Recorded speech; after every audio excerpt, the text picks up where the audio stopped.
First name Mr. Last name Glass. At least that was my Glass impersonation. Here's my first review of 2019. Let's go!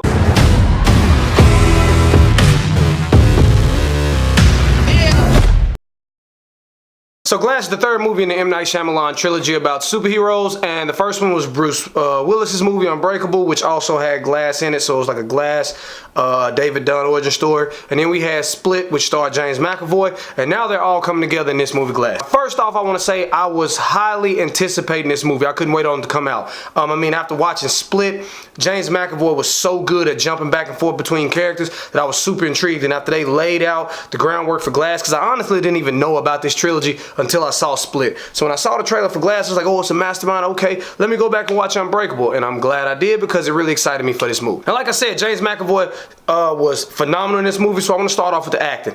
I think when he was on camera, he hands down stole the show. This man bounced around between all these different characters like it was nothing. If you ever seen Nutty Professor by Eddie Murphy, how he plays 5 or 6 different people, you know, he has on makeup, he has on costumes, but James McAvoy is the same person. Like, he changed from like a little goofy kid with a lisp to a very elegant lady to a tough man to an artist and so on and so forth, and he just killed it. Bruce Willis and Samuel Jackson did a good job too. I mean, Bruce Willis's character was a man of few words. He was pretty calm and you know, introverted acting, so he didn't really have a really dynamic performance because his character's personality didn't call for a lot of really dynamic acting. Samuel Jackson did a great job playing the evil mastermind. I mean, the hair was perfect, he had the Don King going, and I really believe that he was the puppeteer the whole time, and he was great also. Now, as far as the story of this movie goes, they're all locked into this mental asylum together, and David Dunn has run into the Horde, which is James McAvoy's character, and then they find out they're in this place together, and they're trying to, you know, stop each other because they both realize they are superhumans. And in this institute, they're trying to convince them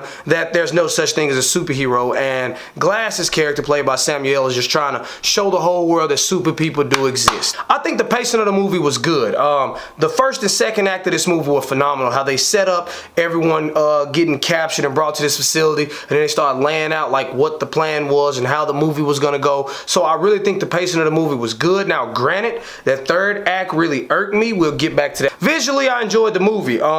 You know, when Glass's character, who has this very bad osteoporosis thing with his bones, when he injured himself, I really believe that he was hurt. They did a good job making him look feeble and helpless. The Horde was phenomenal when he became the Beast. Like, I loved how they show like the vascularity of the veins and made him look a little bit more buff and more savage, and the crawling on the wall, and it was just, all of it was good. I liked the movie visually. I come back to that third act that I was talking about. The movie takes a really big turn. Like I said, Act 1 and Act 2 were great. I really loved it. Then they did Act 3 and they did a stretch. They tried to reach for something that I don't want to spoil. I hope you've seen the movie by now. It's been out for a few days, but I still try not to spoil it. But I really just couldn't vibe with the third act. I feel like they tried to make the movie too grand instead of keeping it about the 3 main characters and then building off that, and I just really didn't like it. And everybody I've talked to, it's been hit or miss. Either they liked the third act or they hated the third act. I'm definitely on team hate. So to summarize, Mr. Glass was a good time.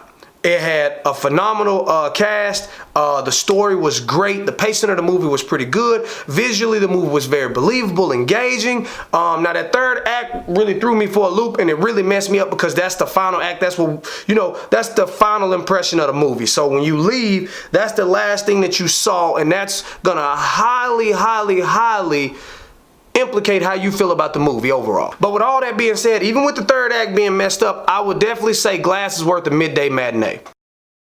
Alright, so that's it for this one, folks. So for the comment convo today, I want you to tell me, what did you think of the third act? Are you team like or are you team hate? Whatever you think, comment below and let me know. Now, as always, if you liked this video and you thought it rocked, like, comment, and subscribe to see more from me, Mike Proc. Later.